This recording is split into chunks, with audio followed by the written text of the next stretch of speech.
often my patients would say to me, "You're just trying to make me live longer." And I'd say, "No, I'm trying to make you live better. I don't want you to have this autoimmune disease that you're suffering with for 10, 20, 30, 40 years, right?" Hi, Megan. Welcome to the Integrative Women's Health Podcast. Hi, it's good to see you. Good to have you here. So, tell me about why you got into physical therapy in the first place. And then what made you evolve your practice? I looked at your practice there in Utah, and it really takes a more holistic lens, which is, of course, why you joined us here at the Integrative Women's Health Institute. So, tell us a little bit about your career journey and what inspired that. Yeah, I mean, my physical therapy journey started probably way back and when I was even a kid getting physical therapy and then again in high school and thinking it was a really, really cool profession to be able to help people.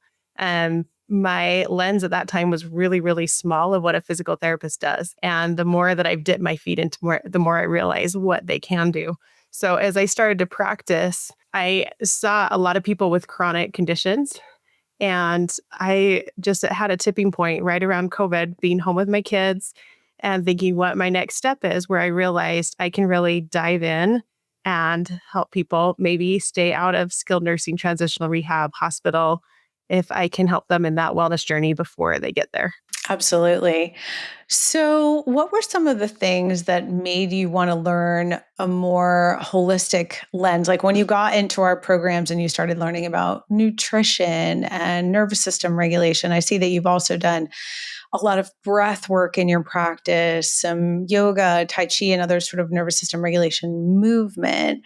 What was your inspiration for that? And then what were some of the really cool things you learned when you got deeper into the training that we do? Yeah. So I learned that I can't treat just a knee or just a shoulder, right? And if I really want to make progress with people and they're not sleeping well or they're not eating well, I'm not getting anywhere with them. But I didn't really have a lot of those tools. We don't dive deep into nutrition in physical therapy school. And so that functional nutrition is kind of where it all started, trying to get that piece in. And sometimes people are inspired by either one patient or their own story. Were there any stories in your experience that inspired you wanting to learn more about functional nutrition and lifestyle medicine? Yeah, a lot of my clients that have multiple conditions, it was really difficult to tip the needle on. One population I found it's really, really helpful for is those that have dysautonomia. Maybe it's like postural orthostatic tachycardia syndrome. Maybe they also are autistic or they have Ehlers-Danlos syndrome, MCAS. All those things kind of come hand in hand. And it's like, where do I even start? Right. And so I think that was one of the clients for me where they had so many conditions and they're all related, where I thought if we could kind of just get to the bottom, or like we say in functional medicine, sometimes the root cause of all this, we could actually make some real change. Yeah, I really love that you've stepped up and started to expand your practice in this way. And the reason why we've started teaching so much of this is obviously in our post COVID, well, our continuing COVID world. I can't really say post COVID. We have more and more women in particular who have this underlying genetics of hypermobility, of neurodivergence, of, being more at risk for mast cell activation syndrome, for POTS, our patients with endometriosis. So if we think about now you're starting to work more specifically with women in perimenopause who are also at more risk for this, what are some of the success stories you've seen now that you've started to implement some of the things you've learned in our programs about this overlap of complex chronic illness and the fact that so many of them tend to co-present at the same time and perimenopause and menopause? Yeah. I mean, I think I'm my own success story and my own work in progress at the same time. But before I recommend things to my clients, my patients, I want to try them out for myself. And specifically, I mean, there's many different ways to test hormones and things like that. I've used Dutch testing, but the new Miracare has been awesome for me to use.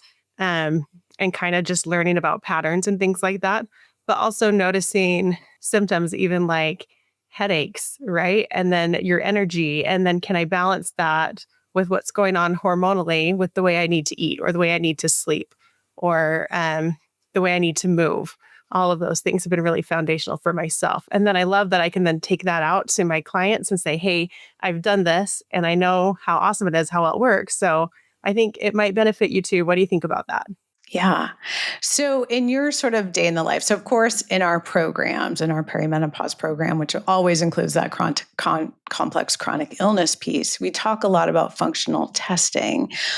But usually, and that's very important as a practitioner to understand that testing, to start to understand how it works, which people on the team are going to be involved more in testing, building that team for and with your clients. And yet, day to day, while testing and data is so important, I would love to hear some of the most impactful things in your day to day schedule that you actually didn't need to get into too much nerdy data to actually make a big difference. Absolutely. For myself and my clients, Um, number one and number two can sometimes be flip flop, but number one is sleep.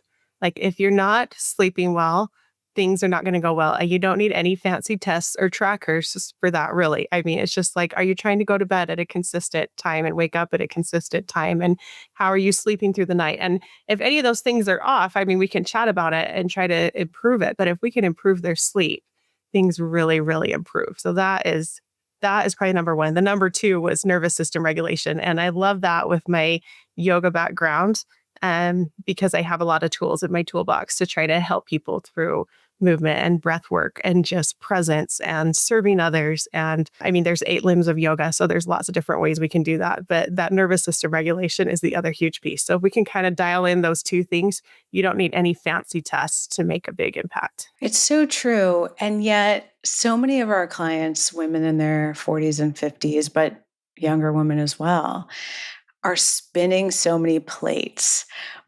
What's the biggest resistance you get to your clients, just consistently having an evening routine or consistently choosing just one nervous system regulation practice, whether that's a yoga practice, a breathwork practice, just being outside a little bit more and off their phones? What's some of the biggest resistance you get for implementing those changes? Just being exhausted, flat out exhausted. They're like, I'm already doing all these things, right? And the changing schedules, especially if you have family at home or a lot of different responsibilities, those all evolve. And so it can be hard to make a practice that really sticks when you've got so many moving pieces in there. Yeah. So that's why the coaching skills are so, so valuable, right? Those tools of holding space, mindful listening, reflections, powerful questions, holding people accountable, navigating barriers to change. If you could pick, like you had to pick your favorite coaching tool, what is your favorite tool to use with your clients in terms of helping them to actually implement those changes that sometimes seem really fluffy, like, oh, just sleep more. Oh, you've got to calm down. But really, as you said, they're actually at the core of what people need to do before all the fancy testing. Yeah. Um, my favorite is the 80/20 rule because it is hard, so hard to be 100% anything and actually not very healthy because our lives are ebbing and flowing, right? So to think you're going to be exactly the same every single day is just not realistic. And so one easy way that I suggest to my clients to implement that is just don't miss 2 days in a row. So if you stayed up really late last night helping your kids, great. You were doing what you felt like you needed to do, what was best for you. So then the next night, you're going to focus on going to bed. And maybe that means having to talk with your family. Hey, I stayed up really late last night because I love you and I'm so glad I could spend that time with you. And now tonight, I need to make sure I'm in bed by you fill in the blank 9 o'clock, 10 o'clock, 11 o'clock, whatever that looks like for them. Yeah. And I think that piece that you mentioned about bringing in their family, we talk a lot about the social support aspect of people being successful with lifestyle shifts that really lead to, and you and I are talking about clients with really significant symptoms. They have complex chronic pain, long standing chronic fatigue, histamine issues, blood pressure issues, postural tachycardia, endometriosis level pain. Like these are not just mild illnesses. These are really extreme illnesses. And yet women are living with these illnesses and managing so many things. So it can feel like adding, you know, I have to sleep better. I have to get my yoga practice in. But when they step back and really involve their family and start learning how to ask for help, have you seen any kind of aha moments in your practice where a woman finally kind of took a breath and thought, I do need a little bit more support here? Yeah, absolutely. Um, I mean, I can think of a client specifically like I described in the beginning, and things where the needle wasn't moving until she involved her family. And then I mean, she came to me, her initial goal was she wanted to lose weight, which is such a big thing in perimenopause. I get it. It could put you at risk for lots of different things. But at the bottom of it all, when she involved her family and all these other things started coming into place, weight was not the big issue anymore. She could realize how much better she could feel, how much more she could move, how much energy she could have. And the scale didn't really matter. But involving her family and having that vitality brought back into her life really did matter. Yeah, I do think that's very interesting how our clients will often come to us driven by kind of, I want to sleep better, I want to lose weight. There's some like initial driver. But then once we start to take action, the healing journey is really that. It's kind of a journey. Other things open up to them.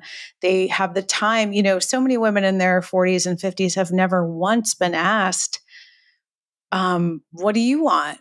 What are your goals? And so they don't even know until we kind of slow down and take that time. What else do you want to share with us about, if you have a colleague in physical therapy who's kind of on the fence about whether or not they should dive in and learn more about functional nutrition, about complex chronic illness, about perimenopause here at the Integrative Women's Health Institute, what would you say to them? Absolutely dive in and do it. I had one really impactful moment for me was I had a client come back and say, I have never felt so cared for in my entire life. And when you have that cornerstone of care, somebody who's seeing you through all these different courses, it's not a doctor you see every 6 months or a specialist here or there, right? You're with them every step of the way. And that you can really be there for all aspects of their life. And that was one of those things that was really impactful where I noticed they do truly feel cared when you bring in all of these aspects. And you're not just looking at one piece. You can really be the cornerstone of their care. I love that. And that's one of the reasons why I really think physical and occupational therapists make really excellent health coaches and perimenopause and chronic illness coaches, because we have often the space and time in our practices, so do our clients who are our students who are nutritionists and nurse practitioners. And sometimes, a physician can shift to that kind of practice, but the system makes it very difficult. Whereas, PTs, chiropractors, nutritionists, PAs, acupuncturists, people that tend to naturally, as a part of their practice, have just a little more time and see the clients more consistently, like you said, because the journey really is over time.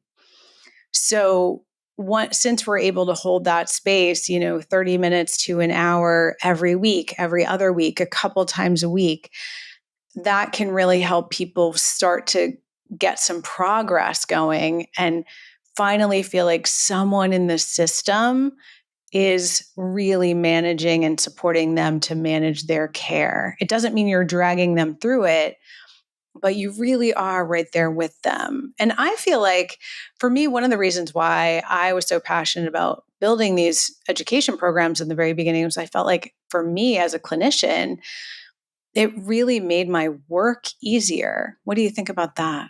Oh, absolutely.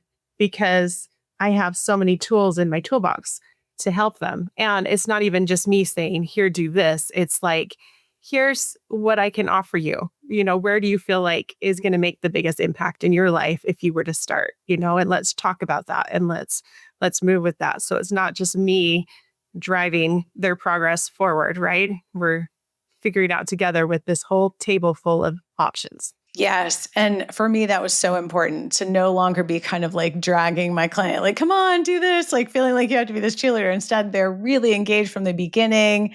They get a moment to slow down and decide, like, what do they want to do? What do they feel ready to do next? It's not like someone just being like, do this, this, and this. And I don't care if you don't have time, you know? Yeah, exactly. And when that really started to change for me was during COVID, when I did my yoga teacher certification, I initially did it just for myself, and then I found out I really like teaching. But at the recreation center I teach at, they were looking for more personal trainers, and I said, "Well, I can't. I'm not a personal trainer, but here's what I can offer you." And getting into that wellness space to see where these people really don't have a place to fit. They have chronic conditions, and they have no idea how to manage them with healthy lifestyles because they're like, how do I exercise with XYZ? How do I eat well when I feel this way? How do I get sleep when I'm in pain all the time? And so to be able to step into that space and make some difference there is also huge for them and for my community to have that option. Absolutely. I do think there is a real hole in the marketplace for helping people even navigate the real basics of self care with a complex chronic illness. And, you know, 85 to 90% of the country has some kind of chronic illness. Cancer is really a chronic illness at this point. Endometriosis, 10% of women, chronic fatigue syndrome, post COVID is about 20 to 40% of the population. You know, we now are living with chronic autoimmune diseases for decades. And yet, to be able to really heal from them, there needs to be that community space where it's not just like, go harder, lift heavier. You know, sometimes we have to start with where they are, which can be in a real struggling kind of place. And I love what you said about, we're living all these years with these autoimmune diseases. Our lifespan can be very long, which is wonderful in its own, and it can be wonderful in its own space. And when I was working in skilled nursing, transitional rehab, often my patients would say to me, "You're just trying to make me live longer." And I'd say, "No, I'm trying to make you live better, help you live better."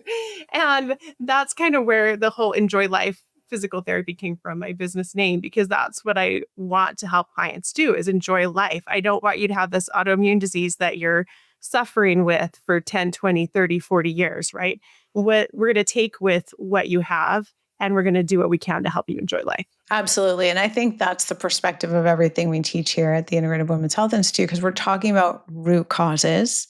And sometimes root causes are modifiable, sometimes they aren't. But even when they aren't modifiable, there's often so much we can do to enjoy, even if someone's living with a genetic illness or a chronic illness that doesn't have any root cause cure, if you will, they can really enjoy life for decades upon decades when they have these tools. And more importantly, I think when they have the support, when they can go to you and when they get stuck, when they have questions, right? Because there's information everywhere, but there isn't a lot of opportunity to have someone really just walk along the journey with you. Absolutely. Well, thank you so much for being here. Thank you for sharing your work and how it's really progressed since you've really expanded your perspective on helping people beyond purely a physical therapy approach. But I think the good news is since I've started this work, gosh, almost 20 years ago now, physical therapy is also expanding. You know, we're really recognizing the importance of trauma, mental health, chronic pain from a lifestyle standpoint. And so I think you're just practicing all the better integrative physical therapy and coaching. It can really be combined. Yeah. Well, thank you. In Utah, legislation was just passed unanimously, which was amazing for us to now be primary care providers and working for musculoskeletal conditions. And so, in this space, it's super exciting to be working in this wellness holistic kind of space where, yep, I can step into that role and I'm ready to step in as a primary care provider because I've had these courses, these trainings to kind of build that up. Yeah, I love that. I'm so excited for you guys out there. So absolutely follow and go see Megan at Enjoy Life Physical Therapy. I really do love the name of your company. Thank you. Where can people find you? Yeah, so they can find me online at www.enjoylifept.com, and it's super easy there. I have a link to schedule a free consultation call with me. And really it is just saying, "Hey, tell me what's going on. Let's see if I'm a good fit. And if not, I'm always happy to refer you to who is." And so super simple. Go to my website and you can schedule with me there. Thanks again, Megan. Thanks so much for being here, and I'll see you on our next group call. Sounds great. Have a wonderful day.